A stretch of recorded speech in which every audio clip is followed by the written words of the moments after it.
I thought the program was very good. There were lots of elements which I found very useful. There were certain elements which were familiar to me, so I enjoyed refreshing those concepts. And there were quite a few elements which were new. So those are the elements which I will take back with me to the company and to the teams that I work with. And I will try and find a way to apply these concepts in my company.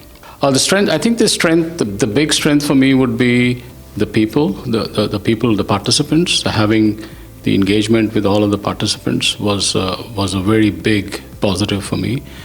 So I've now made new friends and I have new contacts. So I'm looking forward to continuing to maintain those contacts. So that's a really big one for me. Learning from them, getting to hear their stories and getting to hear their experiences was another big one for me. The other big strength for me was really to just get a validation of some of the challenges that people are facing, but also the presentation and the concepts from the presenters. It just gave you a sense that, look, we are working on some of the problems that the industry is facing, and some of the solutions that are being proposed are in fact similar to what we in the company in Shell are actually working on.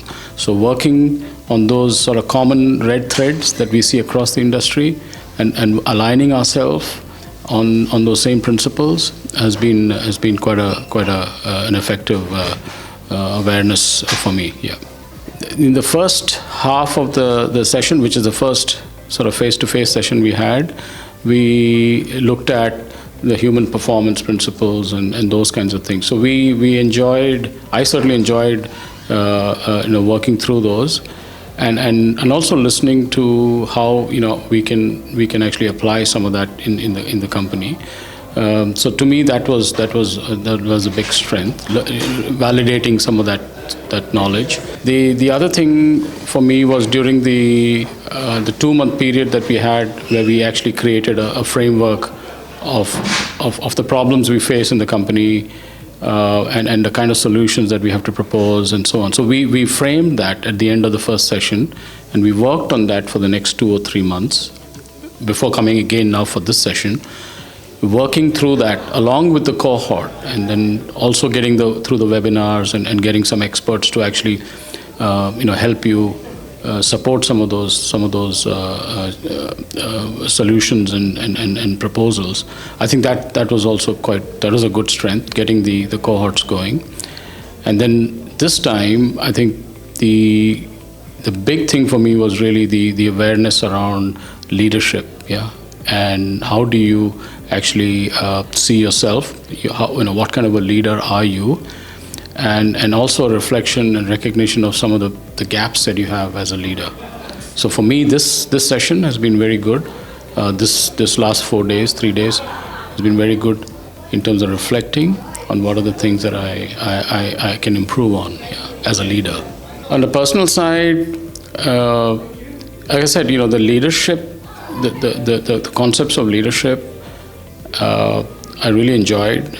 It allowed me to calibrate my leadership style, and also allowed me to identify some gaps that I have had in the way I perceive leadership, in the way I apply my leadership skills, and the gaps that I have, and the way I have to work towards mitigating those gaps. So I think on the personal side, that raising of awareness was good. On the leadership side. Also on the personal side, reinforcing some of the tactical elements. Now within the company and even within the industry, there's a lot of tools and templates that are out there to apply in safety. But it's always good to get a reinforcement of that and to refresh and also to exercise some of that. So we got a chance to do that. So that was good. So I enjoyed that. So on the personal side, my confidence of being able to apply some of those tools in the field has been refreshed. So that's been good. On the professional side, I think, again, like I said earlier, the concepts of human performance, the challenges that the industry is facing, and the kind of solutions that we're coming up with. We are seeing an alignment in that. The big principles around how are you going to learn from normal work? Yeah, how do you build psychological safety? How do you develop leaders? Yeah, how do you build leaders, and how do you build that engine, the core engine within the company that will allow you to have many eyes in the field that will do good health and safety. So all of those concepts, you can take back with you with the models that you've got over here, and you can take back, and then you can then start to think of applying that. You may have systems in your company that already do that, but I think the trick here really is to take some of the knowledge and the learning, and then to plug it into some of your existing infrastructure, some of your existing systems, and then allow that to seamlessly sort of be applied in your company. So that's the professional side, yeah, I'd say.